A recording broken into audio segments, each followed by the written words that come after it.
Something I learned about myself in 2025 is I like romance books. I didn't think I ever would because of what romance books were when we were kids.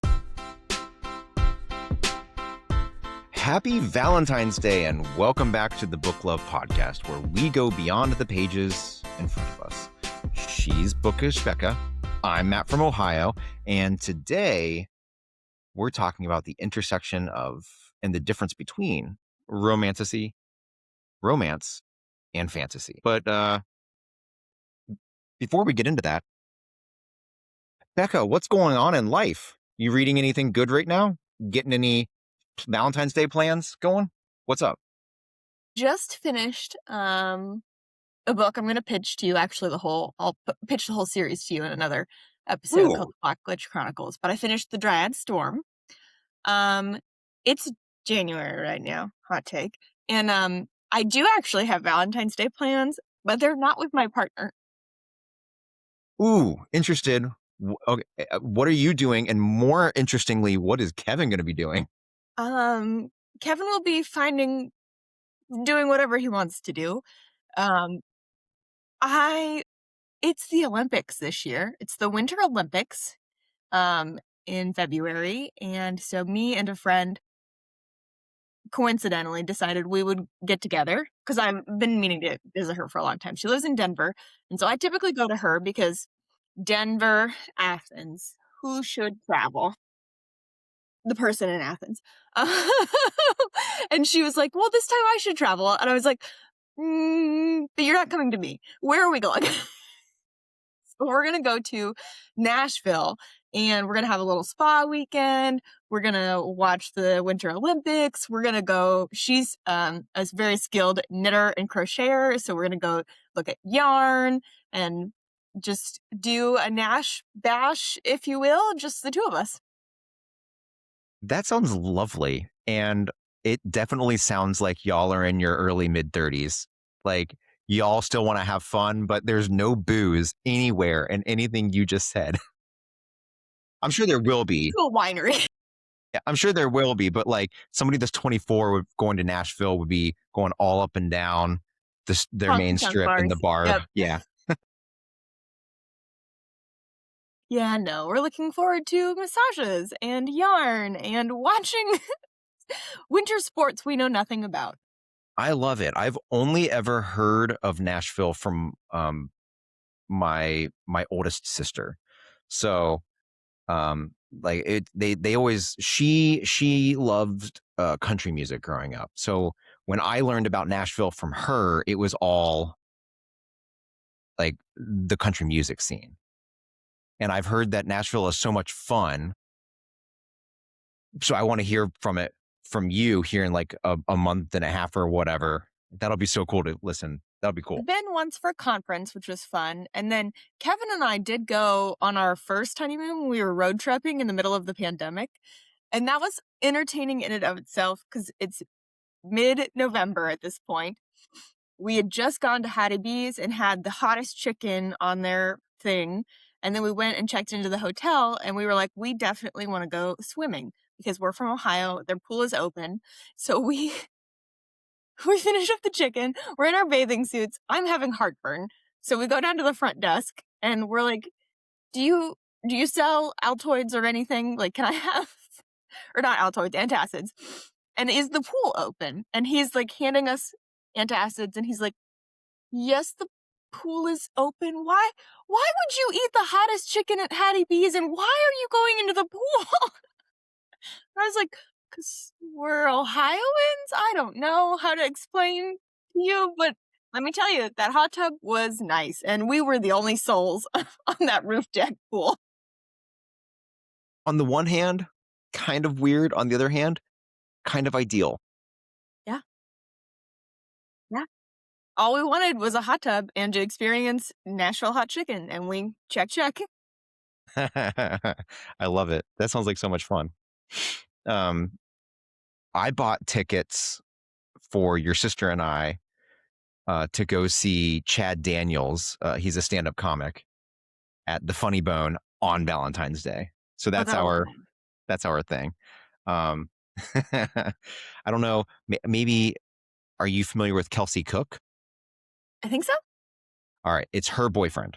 Oh, Yeah. So I followed Kelsey Cook and Chad Daniels for a long time. I've always loved their comedy. And Chad Daniels is coming to Columbus on Valentine's Day weekend. So that's what we're doing for Valentine's Day. It's gonna be awesome. that'll be fun. Um, and I'm looking forward to hearing. Uh, you said it's the Black Witch Chronicles. Yeah.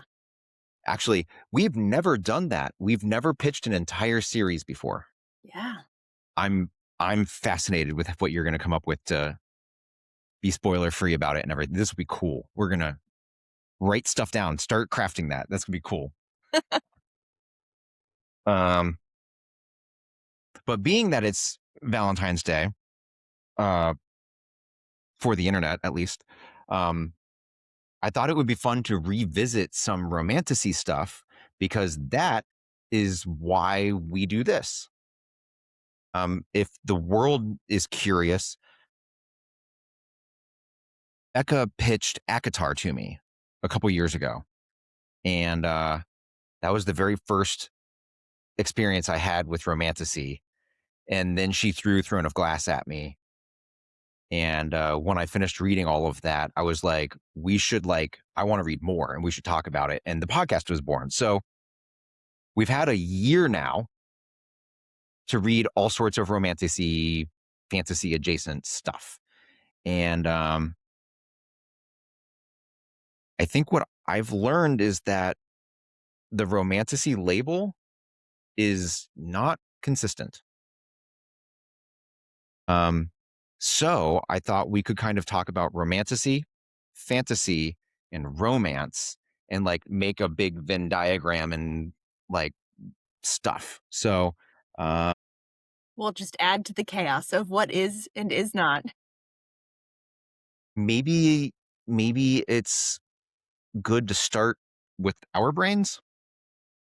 What is romantasy to you? Like if a book is labeled romantasy when it's being marketed, what do you expect out of that?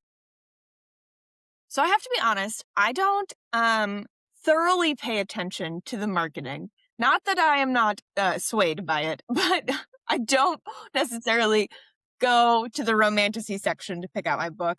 Although I probably do wander into that section and stay there because that's what I enjoy. So to me, when I'm picking out a romantasy book, I expect a strong fantasy world that has been built and for a major point of the plot line to be based on a romantic relationship. Interesting.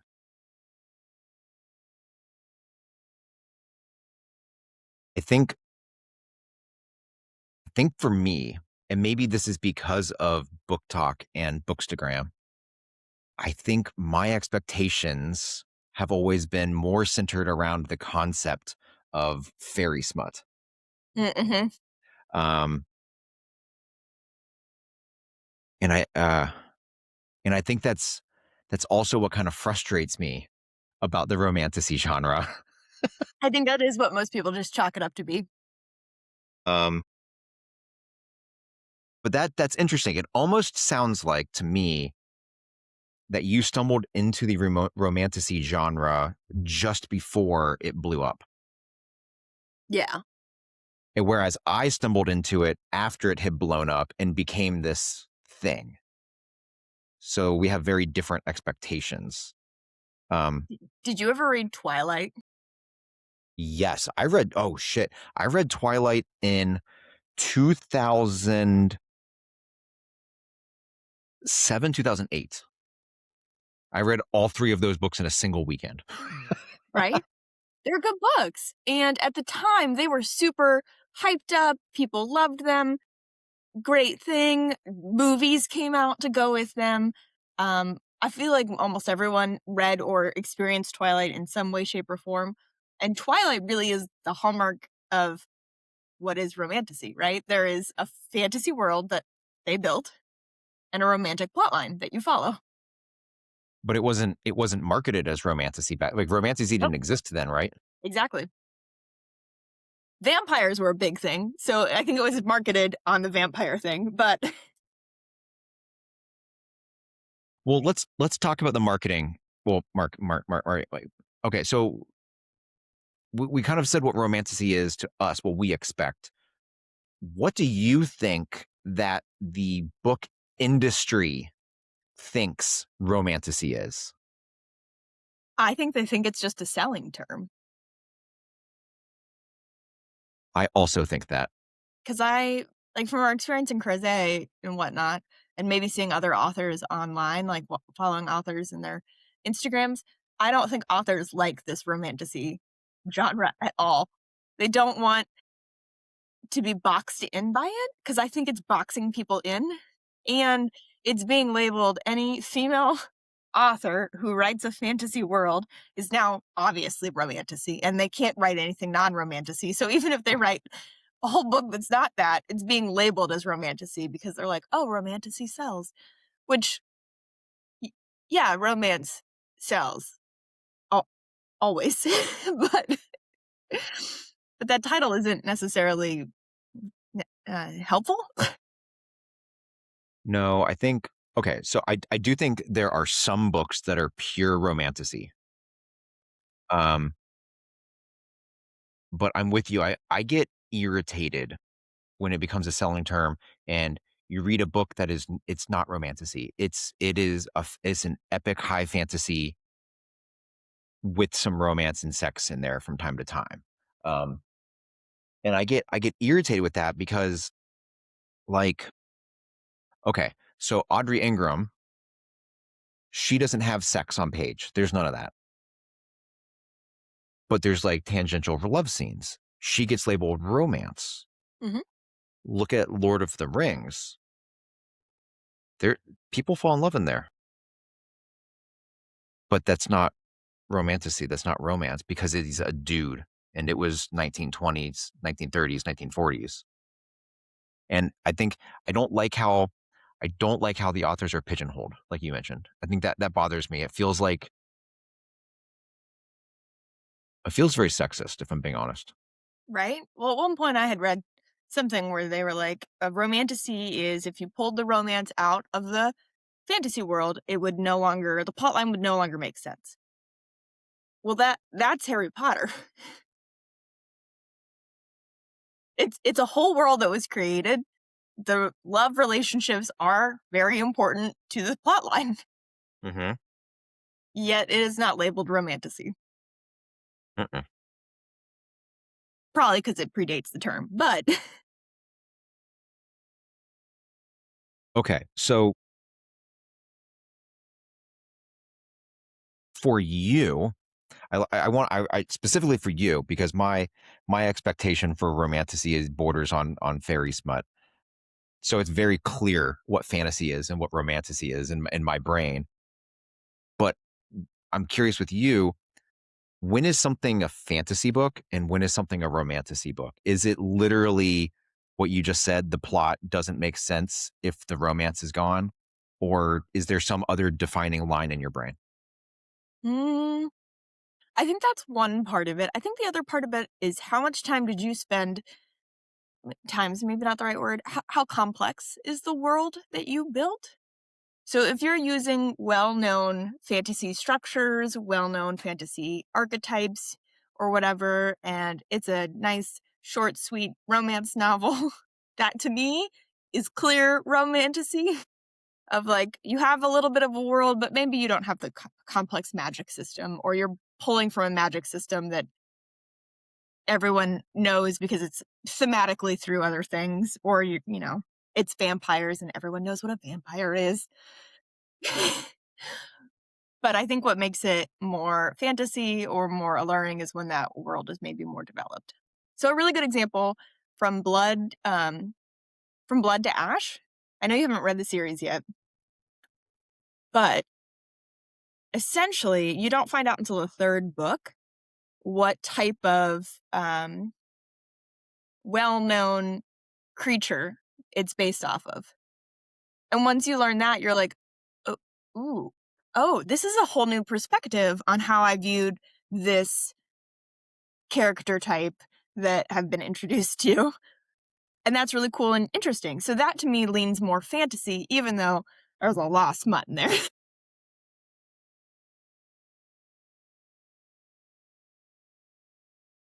Yeah, I can get behind that separation that you're going there. Kind of there are a little bit of shades of gray there. But can we go the other way? When is something romantasy and what line does it have to cross until it's just pure romance?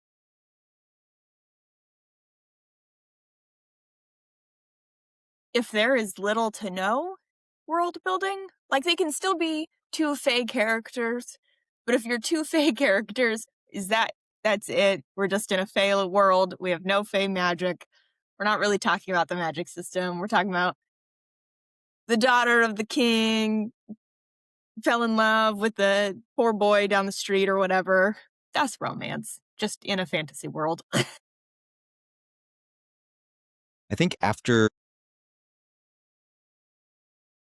all of the reading we've done over the last year, um, I think I've come to learn that the difference in my brain between fantasy, romantasy, and romance is that in fantasy and romantasy, there needs to be some type of epic, like world saving esque quest. Yeah, okay. And in romance, there is no quest, but there it's more of a journey to self completion, or oh, that's not a good pun. There's a journey to like, Fulfillment. yes, self finding oneself and the love that comes from that. Whereas you're not going to save the world in that That kind of is a good scenario. distinction too, yeah. Not that chosen one saving the world is the only fantasy trope. I don't mean to say that. Um, No, but I think that's a really good distinction because I was thinking about the other books I've read, like Filthy Rich Fae, is very, very much romantasy to me, even though it's more about the romance part of it, but they're on a quest to save the world and figure out what's going on. So then I guess to me that makes it still fantasy. They have a world that's built. It's not particularly complex, but there's a magic system I'm learning. so that's a really interesting. Well, you didn't say this, but my mind went there. So I guess this is the tism forming connections. Um, we're talking about fantasy, um, like building a new world. But when I think about this, could be the philosophical, the philosophy and classics education coming into play here. But when I think about the word fantasy, right? You don't have to have a new world. It's more it's something that you're yearning for that would be fun to imagine and explore. So aren't all romance novels a fantasy? Like how do we decide how who decided that fantasy genre is different creatures in a made up world and And then in that regard, like what is the difference between fantasy and oh, I just lost it. Grimm Brothers, fairy tales. Like, fairy is tales. fairy Yeah. tales a subsection of fantasy, or is that a whole different thing? It From what I've read, it's a whole different thing. Fairy tales. So when we do fairy tale retellings that we read, those are fantasy because it Okay. is a new world. But the original fairy tales were actually just documented folk tales that like people told their kids. So the original fairy tales were supposed to uh like the Grimm brothers, if you read into the history of the Grimm brothers specifically, they were trying to document the culture of Germany when they started documenting the fairy tales because they were interviewing regular old people throughout Germany and pulling out all of their folk tales and then creating their own based upon like an amalgamation of similarities.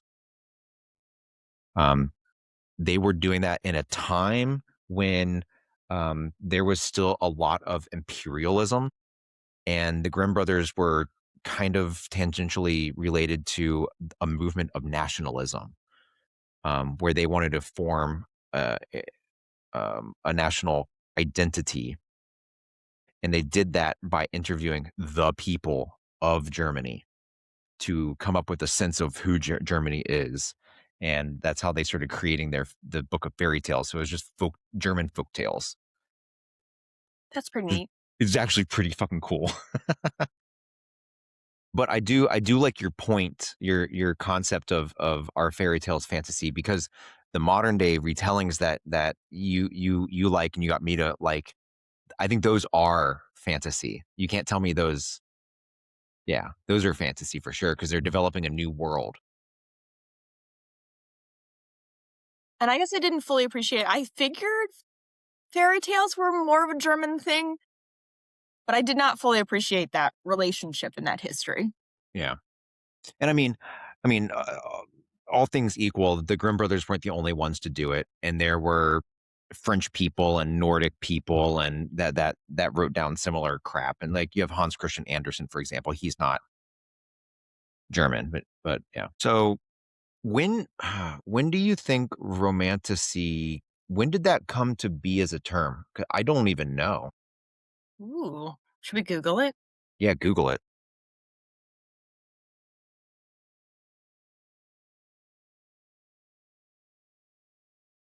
Oh. It became a genre in 2008. Really? Yes, but it exploded in popularity in the 2020. Huh. So maybe Twilight was the first romantasy,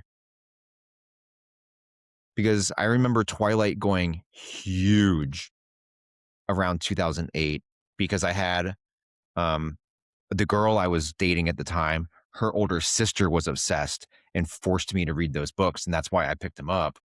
Yeah. Interesting. But then you said it exploded. Like, did it explode during the pandemic or after the pandemic? You said 2020. Was it the 2020 or 2020s? It said 2020s and then key milestones. So ACOTAR was published in 2010, which became a massive quick success. Um, but the TikTok trend of 2022, 24 is where it really became super popular. So it is a social media bullshit. When is it not social media?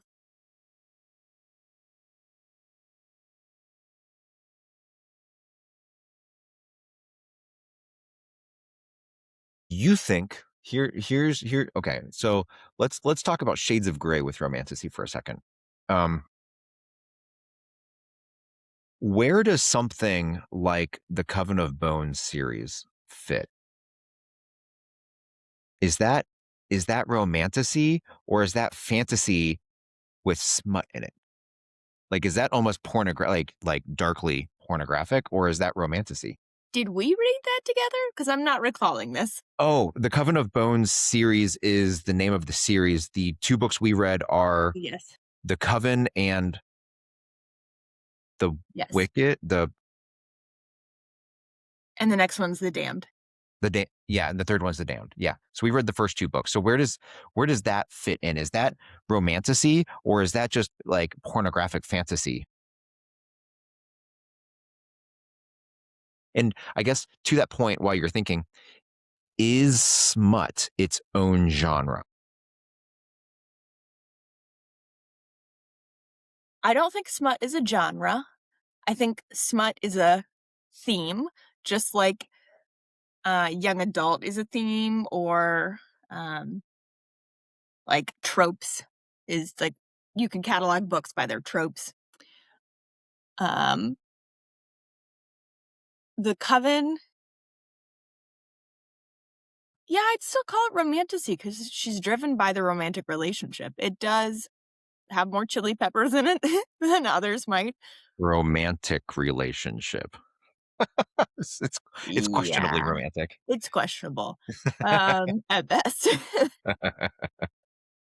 But I think like categorizing something by its spice level is also incredibly difficult because that's very based off of personal experience, based off of personal perception, based off of your own expectations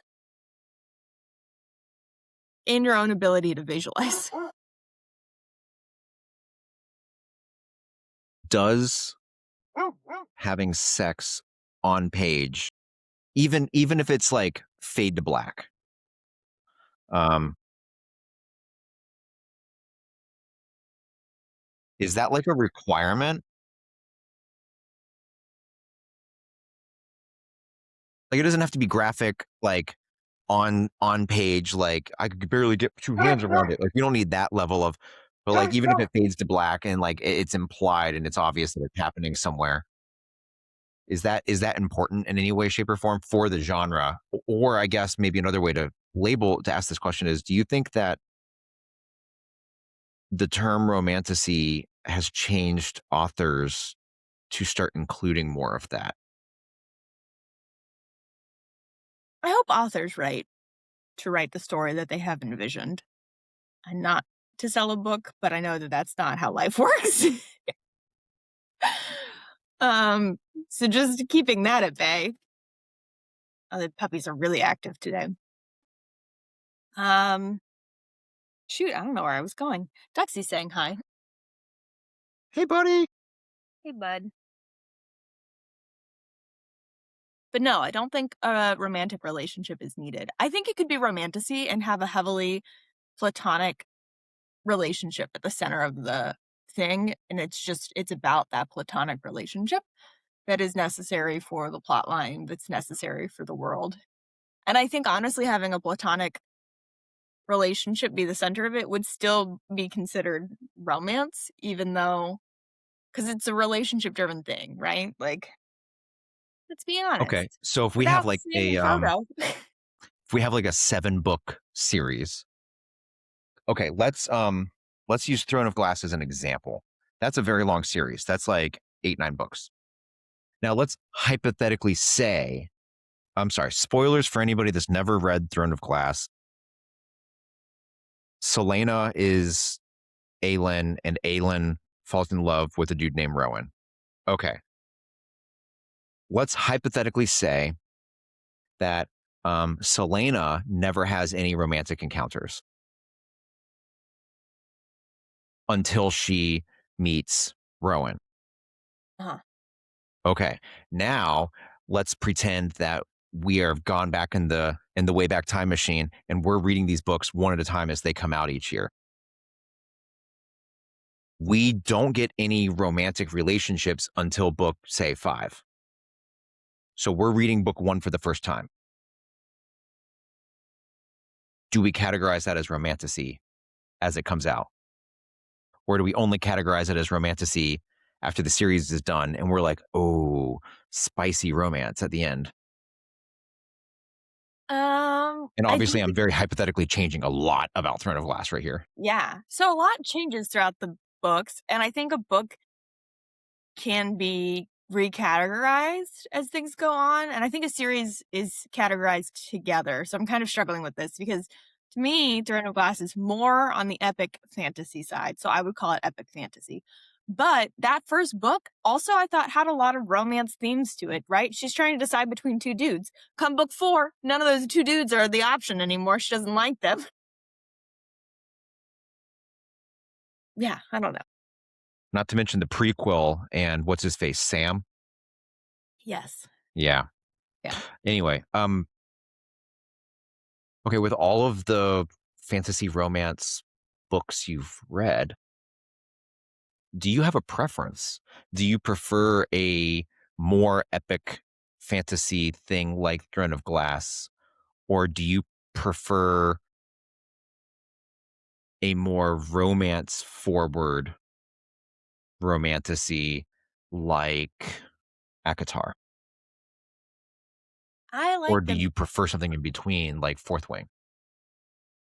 No, I like them both, but I think between epic fantasies, I'm more inclined to pick romantic books to kind of palate cleanse. And when I can find a nice romantasy that's more romance than fantasy to cleanse between them, that makes me happy. But I can't imagine reading a fantasy book without any type of romantic plotline. I mean, like Harry Potter, Lord of the Rings, they have romantic plotlines. Mm-hmm.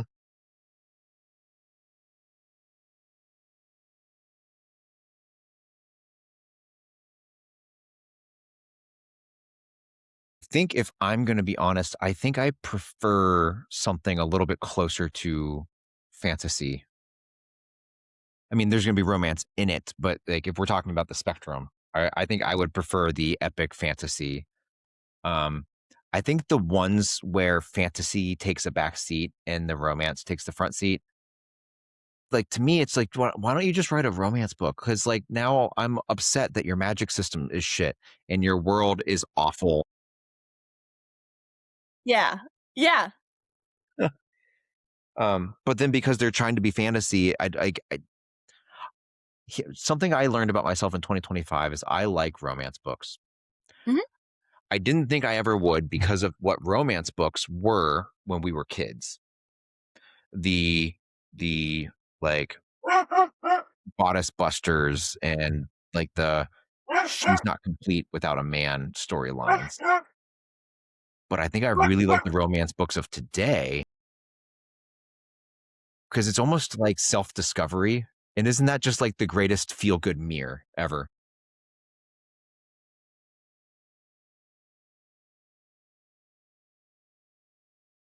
So, you mind if I ask you about sexy scenes? Let's do it.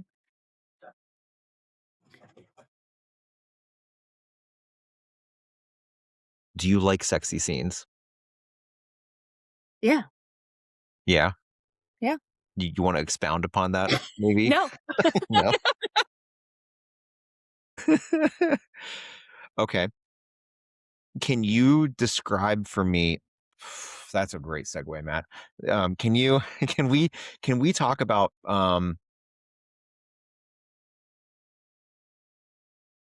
what do you want out of sexy scenes?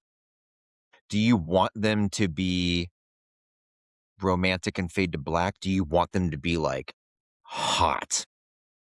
Do you want them to be, like, far spectrum, like, pornographic? Like, what do you want out of it? What are you hoping for when those scenes start coming around? Definitely not the far end of, pornographic. Does that make you uncomfortable when you read them? A little bit, yeah. Yeah. But a closed door versus I don't know that open door makes sense as an as an opposite there, but versus on the page, either way, it doesn't matter to me. But I do enjoy reading it when it's on the page in regards to like, oh, how do you envision this going? Or I don't know.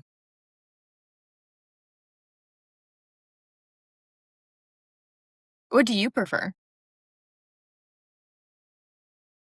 Man, I want it to be perfect, and I know that that sounds really, really corny, but, I do not enjoy the pornographic ones. Those make me feel uncomfortable. Like, a lot of the Coven and the Wicked or whatever, like, a lot of that is, like, pornograph, and I'm just like, "Dude, stop."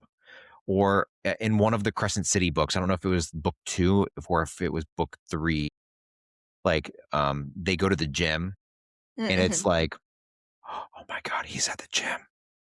I'm down," and they just do it in the gym, and, I was just like, "Man, can you just hear the bow chicka wow wow music starting?" It was so corny.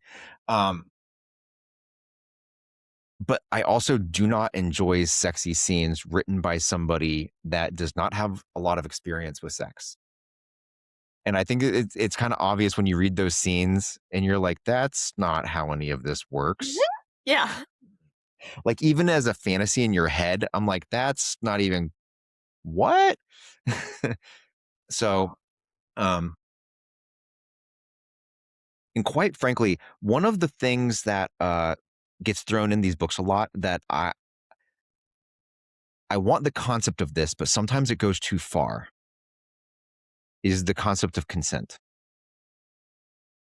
I want there to be consent, to be clear, but I don't need the consent to, happen 5 or 6 times before the deed, and then it's done in, like, dirty talk.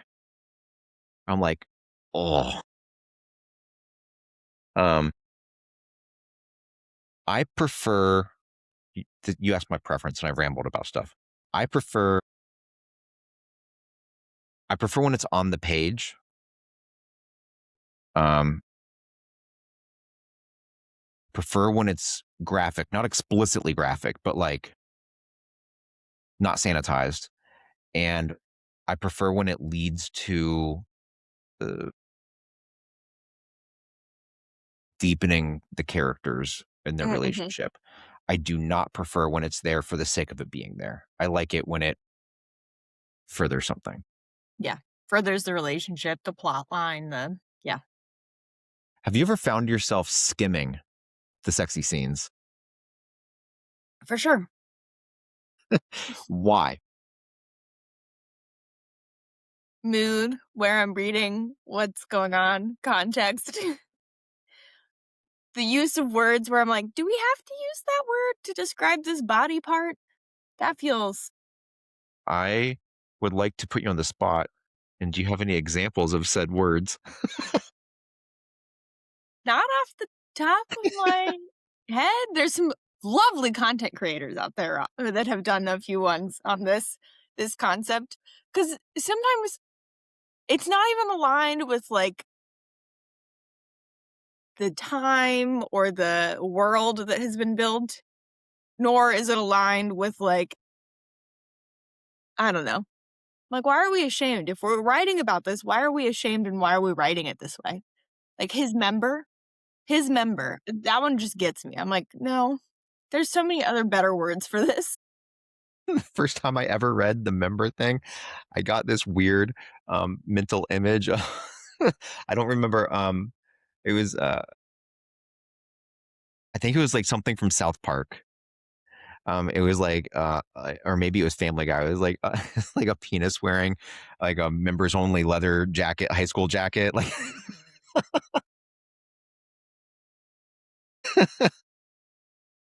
No thanks. yeah, I found myself skimming it from time to time too. And I think it's usually when it's written not so great. Hmm. And I'm like, okay, they're kissing. Okay, he took her shirt off. Okay, they're pounding. Okay, they're still pounding. Okay. Oh, she's screaming way too much. Okay. Oh, and now they're done. Cool. Yep, yep. Sometimes I'll skim and then be like, oh, okay, I do want to read it. Let me go back and then read it front to start to just get an idea of like, how far are we going? um, have you ever read a scene like that that's so good and you have to like how do I phrase this to my sister-in-law? Um, That you read well, it again? well, let's just say you have to close the book and take a moment and collect yourself because you're a little too hot. You're Take a few feeling some laps around the things. house. Yeah. Does that ever happen to you or are you not that way? No, I have a pretty good imagination. You? Oh, for sure, for sure. Um,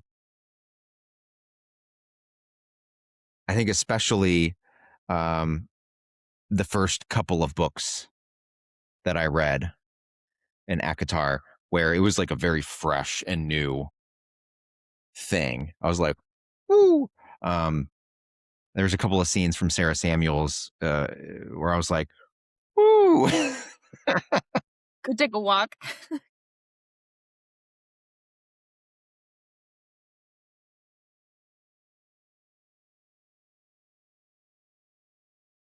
When we did our 2025 wrap up, you mentioned that something that you learned was that y- you don't necessarily want to read things that are hyped on book talk anymore. Hmm. Now, given that we've talked about romantasy being essentially a social media invention,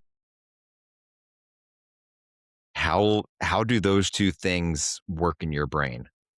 Are you wanting to veer away from romantasy and just go straighter? No. How do those two things work? No. I think romantasy is a new category to describe things that have already been. So to me, the genre isn't new, right? It's just, it was published enough in enough context that we were like, oh, we should probably put a little title to this.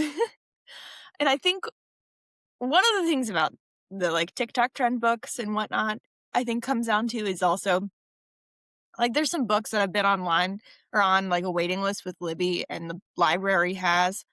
hundreds of copies and I still have to wait 5 months to read it, okay, I can read that in 2028. It's still gonna be good if it's good then. If it's good, that's the caveat, eh? Yeah. So I could just read what was popular 3 years ago and maybe not have to wait 6 months to get it on Libby. Do you think romantasy as a term is here to stay, or do you think it's a passing trend? I think it's a passing trend. When do you think it might pass? Like, generically. I think it'll be probably at least another decade or 2 before it goes away.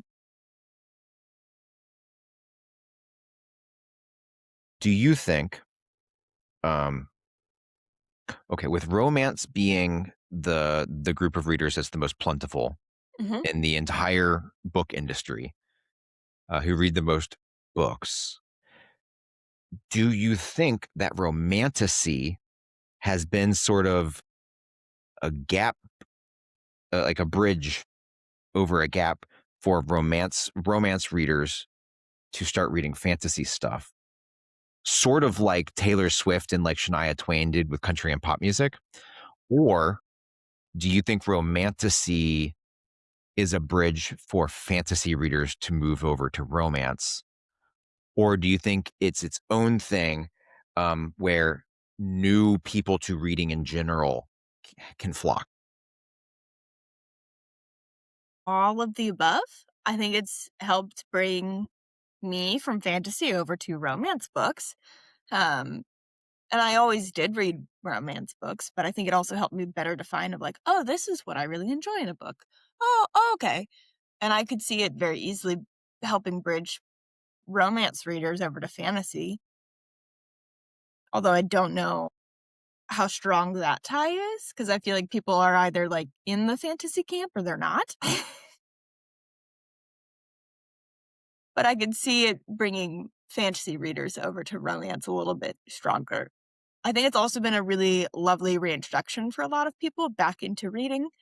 Um, I was talking with coworkers on Friday, and all of us were like, "Yep, ACOTAR brought us back to reading. No shame. It is what it is." We all took a Mhm, pause in college because you read a lot of material you needed to in college, and then mhm. you come back to reading at some point. And for a lot of people in this time frame, ACOTAR was that. When we did our 2025 Wrapped and, we both kind of said that ACOTAR brought us out of a funk.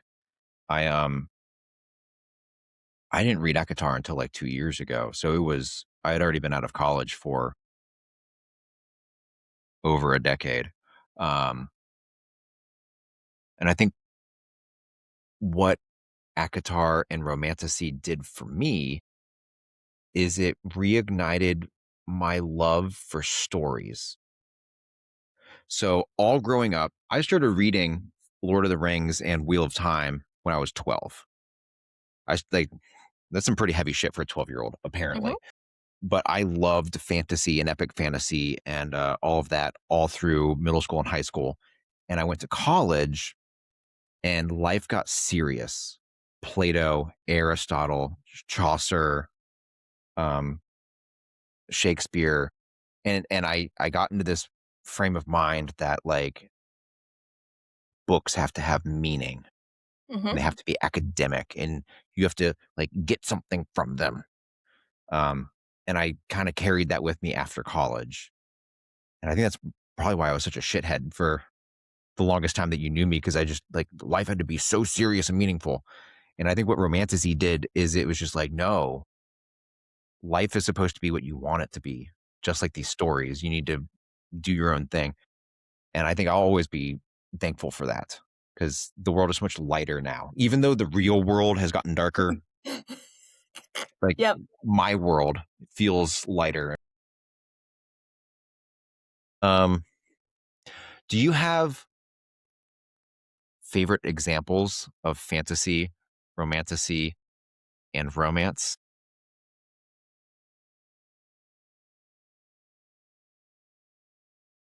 Hmm. That one's kind of difficult off the top of the head, I think. Mhm. Mhm.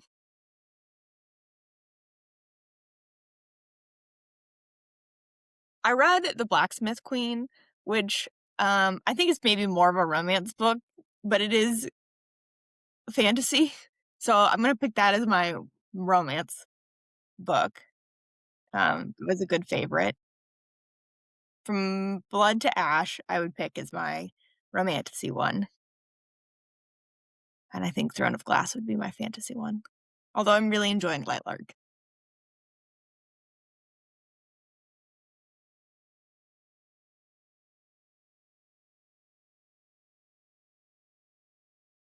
I think Forever and Always, The Wheel of Time will be my favorite fantasy books. Forever and Always. I don't think anybody will ever take that away. Um,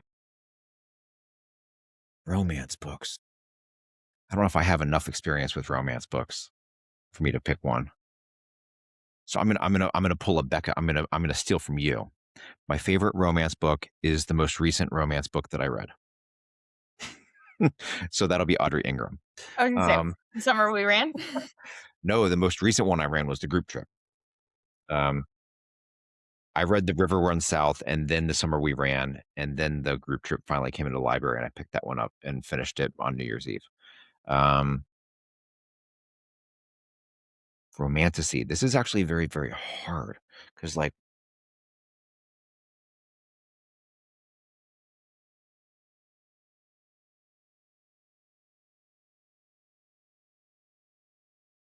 'cause I wanna pick like I wanna pick a stereotypical one, but, like, that in my brain, it's stereotypical because it's marketing.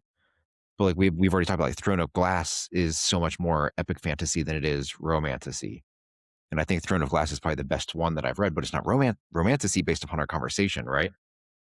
Yeah, but you can still call it romantasy. But then, like, Fourth Wing is amazing, but then the 2 books that came after Fourth Wing shat the bed a little bit and kind of ruined Fourth Wing's reputation in my brain. Yeah. I might go ahead and pick, The Once and Future Witches by Alex Haro as my favorite romantasy, even though it's a little bit more fantasy than it is romance. The romance is definitely very tangential, but without those romantic relationships, a lot of stuff wouldn't happen. So, also, like, oh man, it transcends everything with its social commentary and, oh, so right, so perfect.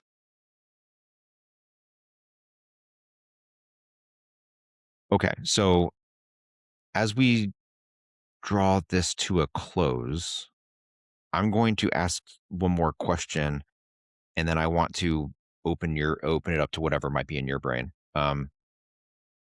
So everything evolves over time. How do you think, or how do you hope the romantasy genre might evolve? It's a big ask.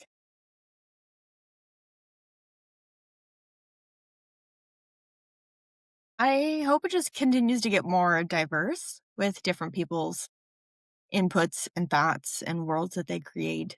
I think there's a lot of similar themes that I keep reading in all of the same books of like, how do we overcome the evil fascist regime? And I certainly love that theme, but it would be interesting to see some other themes kind of crop up into popularity as well.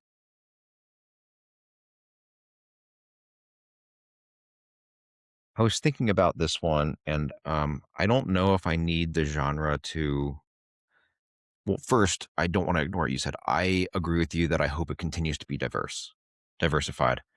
I think one of the things I love so much about books is just exploring books. I think for so much of my life, I was scared to try new authors.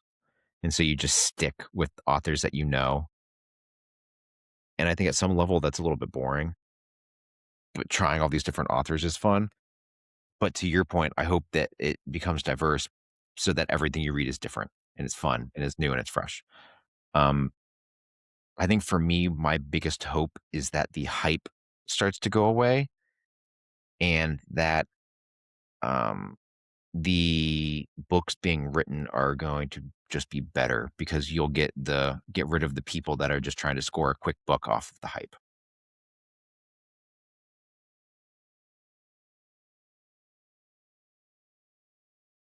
And if the hype dies away, I also hope that the book talk trends of tried this book, it's like these other two books, but actually when you read it, it's not going to be anything like those other two books also goes away. Um, okay, so I know I had a lot of questions about Romantasy. Um, do you have any other thoughts that have been swirling around in your brain that you want to talk about or ask me about or or anything? Do you think you'll continue reading Romantasy since it's been a relatively new category for you? Oh, 100%. Um, I actually find it difficult to believe that fantasy like Lord of the Rings will ever be written again now that Romantasy exists. I think Romantasy has proven that sex and love and relationships are okay. I think it has proven that that will actually, on some level, make the fantasy world and group of characters more complex. So it's hard for me to think that Lord of the Rings style epic fantasy will like be a thing. I think everything's going to start becoming. I think all fantasy will go into the genre of romantasy at some point in time. I think we see a lot of readers that are female that read Romantasy and a lot of male readers that read fantasy. What would you tell a male fantasy reader to get them to consider reading a romantasy? I know that Akatar is a huge gateway drug for a lot of people, but if I'm going to try to get a dude into romantasy, I'm probably going to give him Throne of Glass because Selena Sardathian is such a badass. She is so cool. And quite frankly, because she's such a badass, cool chick, she's sexy. Like the way she walks and swaggers and talks to people is like, I think that can hook a lot of dudes, especially because that world is relatively brutal. Um, I think it's epic fantasy enough that that's like, I think that's the best bridge for men to go from something like Sword of Truth. Um, and uh, recently I started reading more of the Timeborn Blade of Shadows series, and so the prequel amazing, and I am book two, and book two is amazing. And if it keeps on this trajectory, I think I would also use that one as a little bit of a bridge for men because the book we read, Timeborn, is definitely like a mid tier book one. It's okay, but like the world that's being built is fantastic and it's a little bit darker, and I think that would be very dude centric. Yeah. What would you suggest to a guy?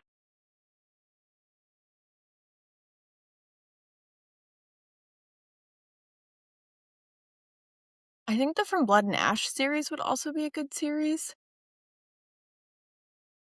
Who wrote although that that one? hits hard pretty fast for romantasy. It's more romance than Throne of Glass. Who wrote that series? Is that a Lee Bardugo? No, Armentrout? Jennifer Armentrout, yeah. Um, The Black Witch Chronicles actually, might be Mm. another one because it's a pretty epic world, pretty similar common fantasy themes that are in it. More euphemisms in the beginning before it develops into more, uh, explicit scenes. I can't wait for you to pitch that one to me. You've hyped it up enough, It's but I also don't even know very young anything about adult, it. so it's also kind of strange. It's like Harry Potter, where it starts off young adult and it does not end young adult.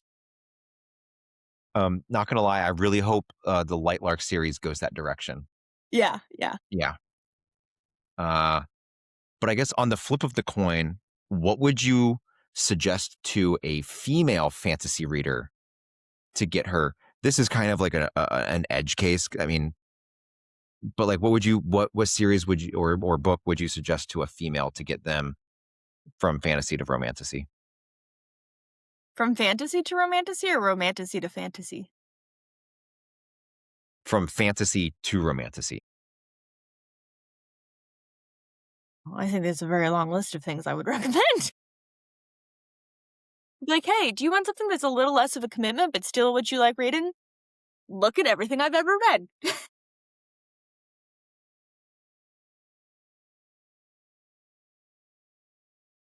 Think I would be pretty basic, and I would just be like, here's that guitar, do it.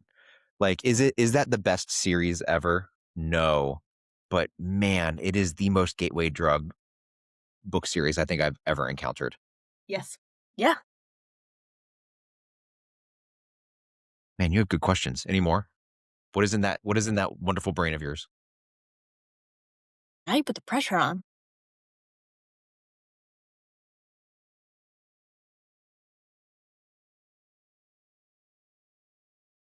I think that's it.